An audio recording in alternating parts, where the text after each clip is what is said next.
Today on Unpacked. Mine was a gang rape. It was 6 men. That was the first incident. I needed to run away from the fact that I've disappointed my mom because now I'm pregnant. Do you understand how much I need this Spitting meal? on food Yes. before throwing it out. Just so that you don't have it. For some reason, even though I did not tell my family where I was hoping my father could come to find me.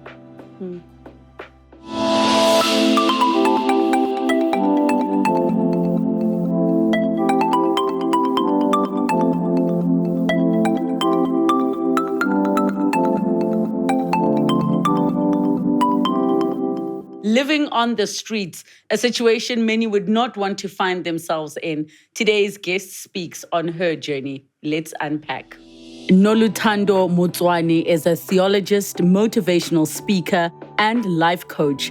Hailing from a small farm in Sebokeng, she is the youngest of 3 siblings. Having dealt with many blows from her teens, she eventually found herself living on the streets. As a mother of 3 and a self-published author of her memoir, she has since risen above the ashes and is here to tell her story. Let's unpack. Nonluthando, welcome to the show. Thank you so much for joining us. Thank you so much for having me, my sister. So let's take it back to early childhood growing up. What was life like? Wow, life was so much of hell at that time. You are growing up with a mother only, not a sign of a father. You cannot even talk about that, or asking mommy about that will just land her to hospital. So obviously, whatever that you're feeling, you just keep it within yourself. You're experiencing poverty right in the shacks of small firms. You're experiencing depression at some point. You want to fit in because your friends are having it all in school. I mean, going barefooted to school at that time as a girl, you still wish to have a good hairstyle. You want to smell good. Bicarbonate of soda for your armpits, for your hair. It just gets to so you're just fighting to fit in. You're just fighting to be like other kids. It's hunger issues, and the only thing that you're getting from mom is that be strong. You can do it. And because in our setup, it's not only you, it's a big family. And you have to share the little that is there. From a mother that is earning about 1,000 in a month, and there are so many kids in the house, it was so not easy.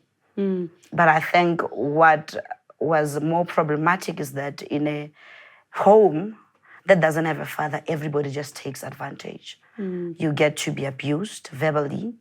You get to be used as a sexual object from those that feel like there's nobody that is going to be protecting you. And just running around this emotion, it means everything was you ought to survive. So now, there's something you mentioned that even if you asked your mom about your father, it would be a problem. What kind of reaction will you get from her when you asked who your father is? It's either she will start swearing or she will have minor heart attacks, or it will just destroy her to a place where as a child you're like, but I need her now. The other person is not here.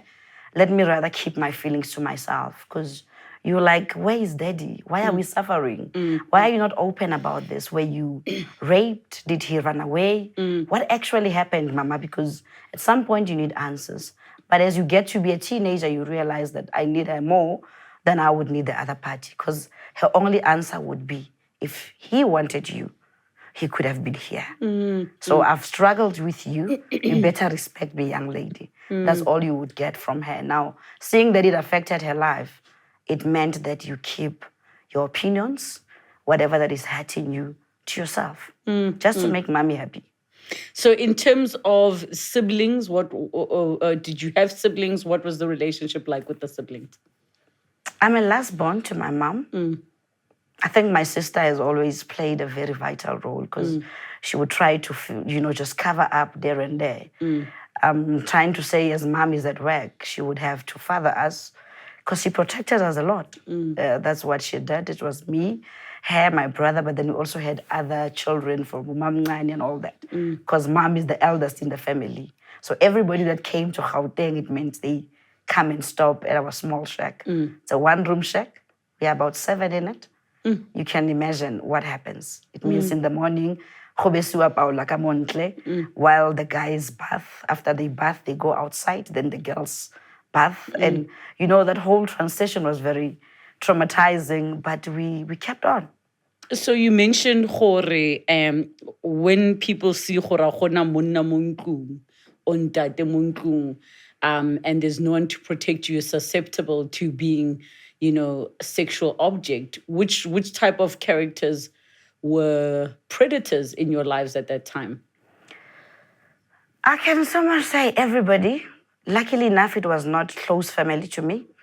It would be men that feel like, wow, she looks good. She's got this perfect skin. And you go to school, obviously, it's a long distance to walk to school, to and from. So obviously, they know your routine.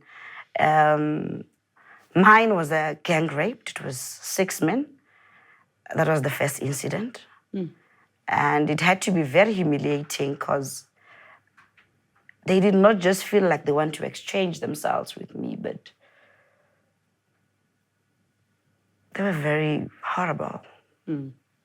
You walk on the street, like everybody knows, oh,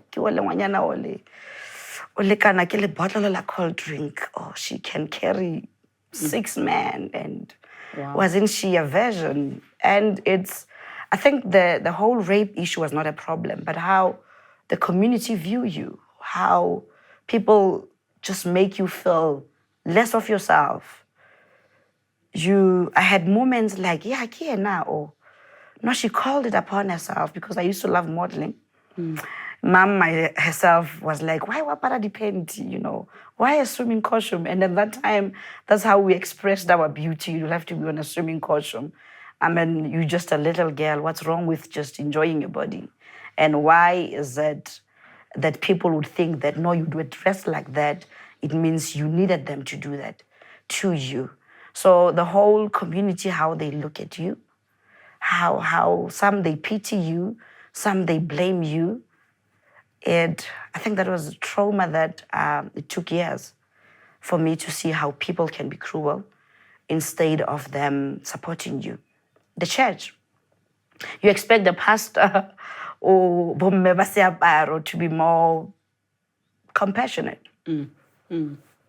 But you get to be a laughingstock with something that you did not call upon yourself. And how old were you when this happened to you? I was 15. I think it's absolutely disgusting how people react and respond in situations like that and what happened to you. You were a child. And that was unacceptable. I'm sorry that happened to you. It's okay. So now within the home, I mean, was there space and support for you to tell anybody? Well, actually, there wasn't. There wasn't at all. Because, as I said, if there's one thing that my mom taught me is to be strong, is to protect, is to cover whatever that is there. So you try to hide almost everything just so that you fit in and people at least look you in a way that you want them to look at you. So obviously you bottle up all this and you just keep it to yourself. If it's out there, remember it's organizing right. Some perceive, some they exaggerate, some they just tell it as to how they see fit. But remember, you are taught, protect the image of the family. Be strong. You can do this. Just be out there and do what you can do best rather than focusing on this traumatic incident. Do you feel let down by the people around you at the time? I think the person that I've been angry at is the father that I never had. I felt mom did enough. She did what she could. Yes. So if he was there, probably he would have went to fight for me. Probably he would have given me that hug that I needed from, a male figure that was not there. So if there was any person that I resented or that I hated a lot, was that man that failed to just be there for me. So let's fast forward to, what, as you got a bit older, high school? What was that like?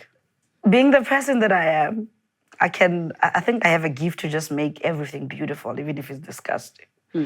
So I would still be out there, outspoken, you know, I could say my mind, and I could be on the limelight just so that nobody notices the pain behind. I remember at school, I used to be the lead sing.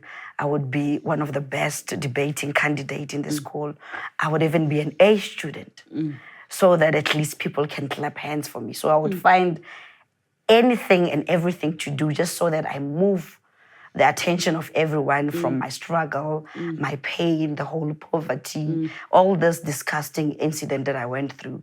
So I would try to get by, but remember, reality always comes back when you are alone in your pillow and you realize that I'm not like other girls and I'm not getting what they're getting.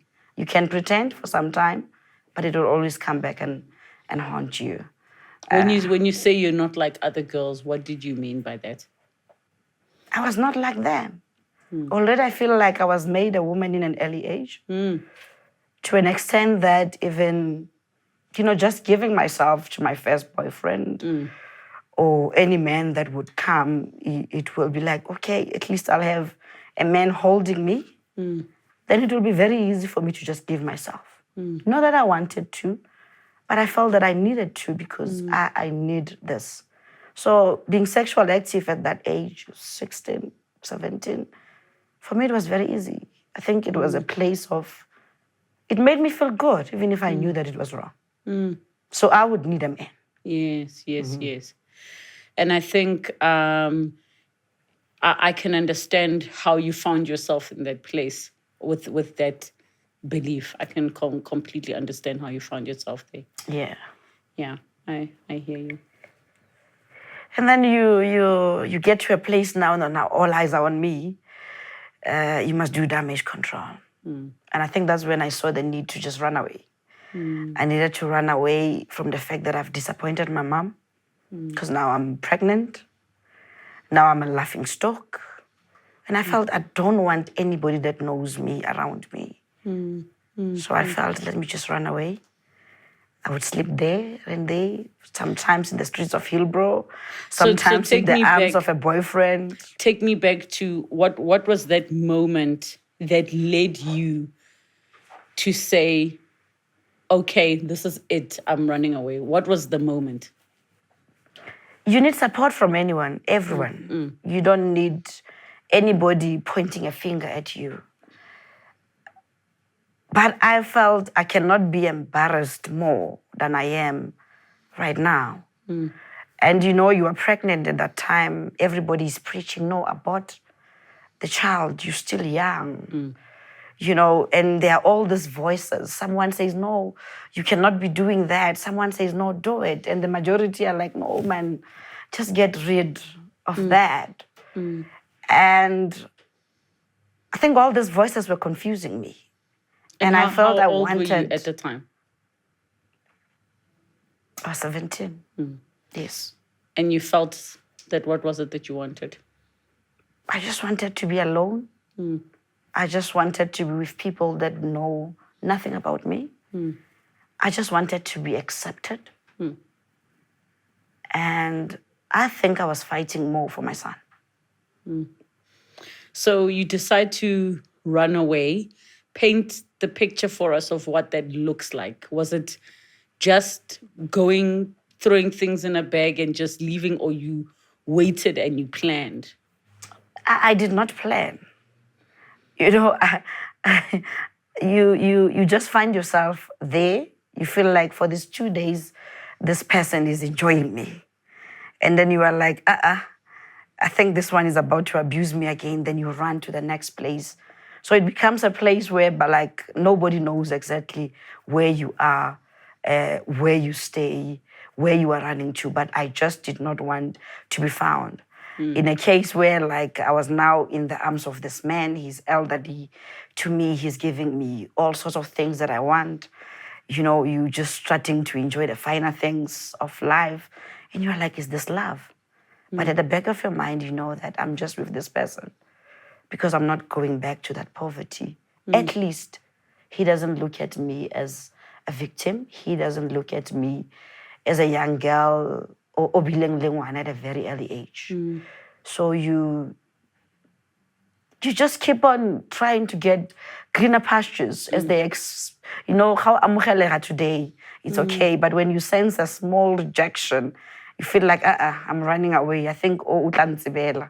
So let me go further. But I think one of the highlights was that I had moments where I would have to pick from a bin and Christians will pass. You know, when you're in Joburg, all these churches that I don't want to name, and you expect them to be more compassionate, and they will keep abanaba.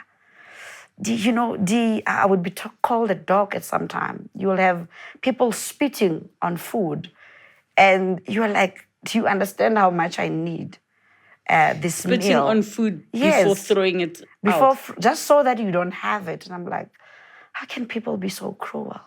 And they will start judging you. She's so young. Why did she run away? No, she doesn't listen. Is she a drug addict? And everybody perceives all these things. But I think what I carried out of this is that even today, I'm a psychologist, I'm a pastor, I'm a businesswoman, but you'll be very shocked. The fact that at some point of my life I passed through Hillbrow, everybody still perceives me as a prostitute. So you see, everybody gets to name you as to what they see fit, and they don't even care. But now, you mentioning one of those moments of picking through bins. What would a day on the street be like for you? I mean, I'm trying to put myself in that position, and all I can see is fear. Like, so afraid for safety, afraid for where the next meal is coming from. What was it like for you? Because for me, I can just imagine, but you lived it. If there's a thing I learned on the street, was love. Have you ever gotten love from somebody that smokes? By that time, there was no nyao because they were doing their glue. And they're like, no, you are not like us. Because I did my matric, obviously, and I love slanging. Remember, I always covered. So I was, I took my education very serious. So when I got to the street, I was like the snob of being in the street. I had some of them go to steal just so that they're beautiful. They used to call me brown skin. And I remember it was just beautiful. They would go and steal. They would be beaten just so they could come and share a meal with me. Wow. Now, the reason everybody would say, Lo Nonluthando, is because if there's a place I found love, I believe it was with strangers, it was with despised people, it was with people that I never thought they could not want to, pull you down. Because for some reason, everybody had so much faith in me. We are all in the same situation, and we're like, you are not going to smoke, Gwen. You're not like us. And if we see you smoke, we're going to beat you up. And they would say, you are going to be something. And sometimes I will say, one day I'll be a psychologist. One day I'll be on TV. And they'll be like, yeah, Brown, you are going to make it. And to have sisters and brothers that are not, related to you, having so much faith on you, it meant that I have to rise up. What would you say was your hardest moment out on the streets, your most painful, lowest moment? For some reason, even though I did not tell my family where I was hoping my father could come to find me.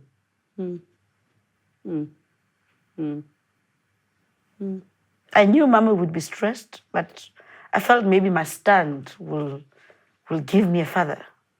Do you think part of the reason you ran away was to get him to come to look for you? Very true. Did you ever find yourself searching for a father in what you were doing, whatever that was at the time? I think the reason why I could count plus minus 3 marriages is because what I needed most was a father. And I think what made my first marriage not to go on well is that after I was no longer vulnerable, you know, this determined young woman in me, I was no longer vulnerable. You know, I did not need him to protect me anymore. I did not need freebies from him anymore. It meant that he fathered me from a stage that he did, and I did not need that anymore. Therefore, I was no longer a good wife material. I mean, who gets married at that age? So I looked at him. I knew that you are the best father that I have, because for the first time, a man is buying me food. A man is clothing me, and a man loves my firstborn.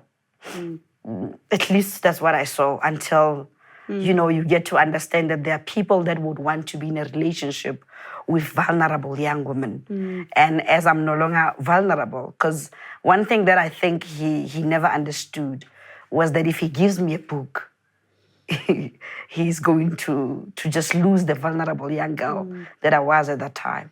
So as I kept on studying, it meant that I cannot humble myself enough, you know, to submit under him. And then he started being very violent. He was very controlling, because it was good for me if I'm still saying "Kiakopa," you know, when there are those shame stories. No, my image as a husband brought you back to your community. Because I think that's one thing that made me pick up a bit. I felt, oh, now I'm married with a child at my age. Somebody just pays my bridal price and say, I want to make you a wife. So I never dealt with the whole pain. I just covered it up with this marriage I was in. And it did not even take 3 years. Before it ended. Got very ugly. I want to just understand how, you know, the part of you having run away and you were pregnant, you know, when did you actually give birth? As I said, the whole running issue was everywhere. For some reason, Mommy was very supportive at the last stage. She managed to support me. How did very she well. even find you? We found each other. And the husband at that time, he was a very good man. And he was a traditional man. So there was no way he's going to stay with me without my parents knowing actually where I am. So his family insisted we must marry this young girl. So you met your that husband while you were living on the streets? While I was on the run, yes. While you're on the run. You met him, and then his family said, we need to do things the right way. Here. Yes. And then that forced you to now unite with your family. And this was all while you were still pregnant. I gave birth. Then for some time, I even left the child with my mom. It's very traumatic, eh? So at some point, I would be home. At some point, I would run. Remember, it's not easy to be a mother at that age. It's not even easy to just look at your mother and see the whole disappointment as she still tries to be there for you. So remember, I went to Kinyaka Kavela Pel. So for 3-4 months, the child was under the care of my mom. And I was enjoying myself with my husband. And what was his view of the child being left with your mom? Or it was okay at the time? You know, when you get married, I think this is another issue. You get there, bar utlilele. Bar le komiki ya mushimad, you know? So obviously, you know, as much as you are appreciated because of what you can give in, obviously, because of whatever that is happening, your partner loves you. But the family is not actually happy that they're taking somebody with a child. They try to pretend as if we want you, you know, leave whatever baggage. But then as time goes by, you actually realize that, hence today, rena le bana re ba bitsa masala lapeng. Because with mom, my mom will protect, my mom will love. In her own weaknesses, I know that that one she does very well. So in the midst of all that, you're trying to protect, you're trying to be happy, you're trying to cover up, you're trying to get a better name for yourself. So you just know that this child is not welcomed in, you just know. Yes. And in many ways, may have even been you protecting your child. It was, in essence. Remember, I said this person was violent at times. He used to drink a lot. He used to be very controlling. So it was better if I experience all that alone and the child is okay. So I felt it's better if he visits and but I think I did not even want to deal with the whole issue that I have a child. I just wanted to be my age. I just wanted to enjoy whatever that other women enjoyed. But God willing, I'm happy that it happened in a marriage, because it could have been worse if maybe I was still in the street or I was still running from one house to another. How many men would have taken advantage of me? So I still salute my first husband for saving me from myself. There's something interesting you said, which is that, there's love that you found on the streets from people and how they treated you.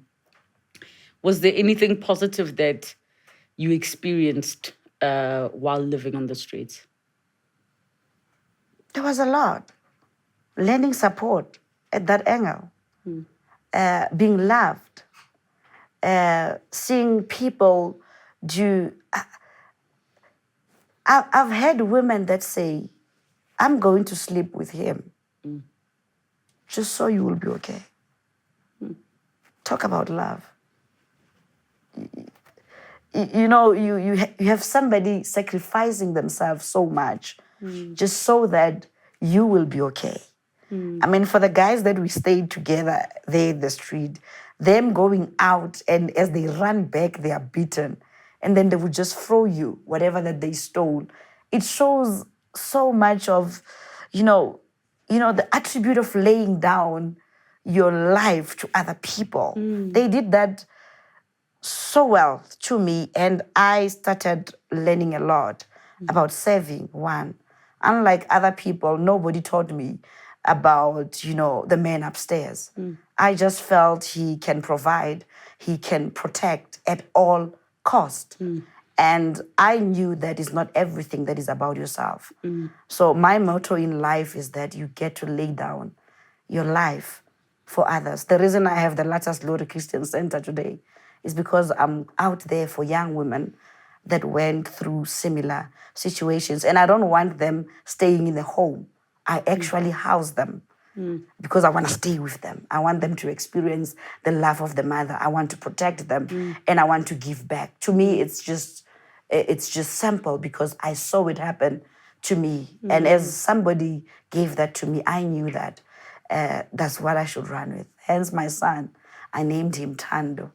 Today I'm called Nonluthando because I express love in another dimension.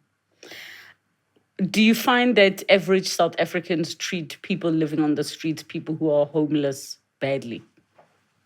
Yeah, they do, my sister. They do. You see, I don't know why is it so easy to judge. I believe that until you sit down with me, you don't have a right to be quick, to say your mind. We should give ourselves time to try to understand what triggered this. I mean, if you see this young person, what could make somebody want to just destroy themselves with drugs? What could make somebody want to sleep in the street? There's always a story behind. Some stories are very extreme. Some stories are just like with me, we cannot say I was homeless. I was just running away from myself. And everywhere I was running, I would have to face myself again. Would you say that there were nights that you wanted to just go back home? It was too much. I would actually go back home. I would go quickly. And I knew mom would just be angry. But I could even change and go back. What is it that you didn't want to deal with at home? That you would keep leaving? How people saw me at that time. The pain in my mom's eyes, the disappointment. You know, you even get a name, right? Ngwana o Oyana. So the whole family has like given up on you. But mostly, I think because my mom had done so much, facing her was the most difficult thing ever because she was in serious pain. You know, her flower girl had just disappointed her in another dimension. So obviously, I did not want to see that. With all of that, where are you today? Ma'am. One thing that you would, if you don't have faith, if you're not strong enough, I felt that moving from one marriage to another would cover my scars. But I think I kept on hurting myself more and more. It's amazing how certain situations will push you in a place where you know, but this is wrong. There's a time as Huitimang, as Nonluthando, I felt I need to depend on a man, whether he's financially there or not, but I need to be called Miss so and so. I changed from one surname to another to the first surname. But 2017, I was diagnosed with chronic leukemia. And I guess when I learned how life can be so short for you to be focusing on certain things, I think it gave me perspective on how I view other things. As much as it is painful to always sleep thinking, will I wake up tomorrow? Will I have money for my treatment? What is it that I must do so that I raise funds for my treatment? How my kids are going to survive if I'm no more. Preparing them to say, guys, like I'm a mother of 4. I've got this chronic condition. It cannot be held. And, you know, oncologists will just tell you that, man, you might not make it at this age. You go through the processes of chemotherapy. I've been in a wheelchair for close to 6 months. I've been on a nappy for some time. And you just come to ask yourself, when will this suffering end? But as I was busy complaining, pointing fingers at my father, my first husband, my second husband, I realized that I expected a lot from these people. They could not really cover the whole of the need of a father. So they tried their best. You know, I think in my book, I even relate to say I thought addiction was about drugs, you know, fame and all these sort of things that are there. But I've realized that I've been so addicted to just making sure that every relationship that I have, it works. Be it you are my friend, it will have to be very excessive. And if you get to leave, not that, you know, people pathways at times, just because you are going somewhere and I have to go somewhere. Every, you know, separation, can I say that, would broke me to a place where I felt, this is not fair. In my book, I say it's like I managed to always put myself on the edge, like how you put a glass on the edge, knowing very much that it's going to fall. You know, you can only expect so much from people. And it's unfair to expect a lot because they can only give what they have to do, not what you think they must give you. So all in all, I think with my recent divorce, I learned that I can't exist without a husband. And that's a good place to be. I learned that I'm a good mother without a male figure. And I learned that bitterness can never take you anywhere. At some point, it's either I'm going to be bitter and I'm going to prevent my kids from knowing their fathers, or I'm going to say the pain that I went through, I'm going to make sure that my kids don't go through the same pattern. Because my mom allowed it, if I don't get to end it, it will mean that it's now going to be generational. Now, living with cancer taught me that just do away with all the rage, do away with all the anger. But I guess the best beauty was that studying theology and psychology meant that you are intact in your heart. And psychologically, you get to be sound. That means you release, you forgive, and you say, I'm going to make it by myself. I don't need anybody else to exist. I mean, I'm beautiful as Nonluthando. I'm beautiful as a psychologist. I'm beautiful as a mother to those that perceive me as their mom. So at the end of the day, I might not wake up tomorrow, but I do know that I'm going to shower everybody that gets close to me with love that they will take even out of the borders of South Africa. And I believe I stand for that. I always say that love always wins. So you cannot love when you are bitter. You cannot love when you are angry. One of the thrust of my book, the 9th chapter, I've entitled it, Scars Are Memorials of Strength. I just appreciate God for every struggle, every scar. It's painful. You are now Leonard. You are now driving your own car. You have your own home. But people say, do you know that she used to be in Hillbrow? So for some reason, even in my last marriage, I remember it even went out to social media that, she's a prostitute. They even have a way to put it in present, continuous tense. And it happened, so what? You get to a place where you don't care who says what about you, but what you have chosen to give to people. Whether they call me the one that ran away, they called me a hobo, Wes, you know I'm a mother of 4. The scoppers, my sister. I love my scoppers. I don't care. I thank God that I never aborted any of my kids. And I'm proud to be their mother. So you still get to be labeled. People will always describe you as to how they see fit. But at the end of the day, you get to prescribe what your ending will be like. So when I see Nonluthando, I don't see a product of poverty, a product of rape, a product of a young woman with so many kids and different fathers. But I see a lot of strength within me to say, I'm still going to love my kids.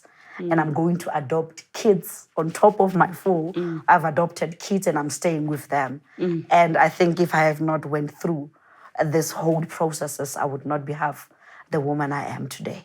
And I think that's such a beautiful note to end it on, especially just something to be inspirational. There are many different circumstances that a person would find themselves on the streets, even if it's for one night. The hardships, the fear, being a woman in South Africa, I commend you for your strength and for your courage and bravery to come and share your truth and your story with us today. Thank you so, so much for coming to talk to us, Nonluthando. Thank you. Thank you so much.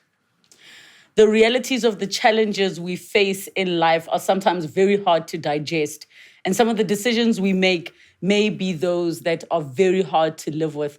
But today's discussion, I think, has given you the perspective that it's interesting you can find love in certain places that you never might have thought, like on the streets, with those that are not obliged because of blood or because of relationships to actually contribute to your life. Do so willingly and lovingly. And that's my key takeaway from today. But also, I do believe in this country that those that we meet that are living on the streets, whether by choice or not by choice, are treated atrociously. And I hope that we can do better. Everybody's entitled to dignity. Everybody's entitled to basic forms of respect. Thank you so much for joining us. Have a good night.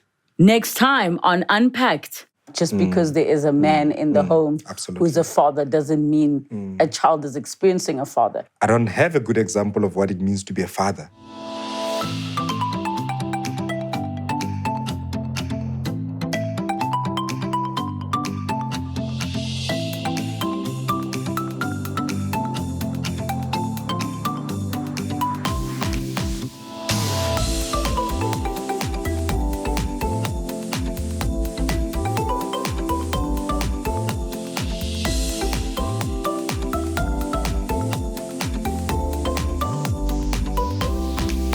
Unpacked with Relebogile Maboja. New episodes weekdays at 5:30 p.m. on my YouTube channel. Don't forget to subscribe. Television edited broadcasts weekdays at 5 p.m. Open up to S3.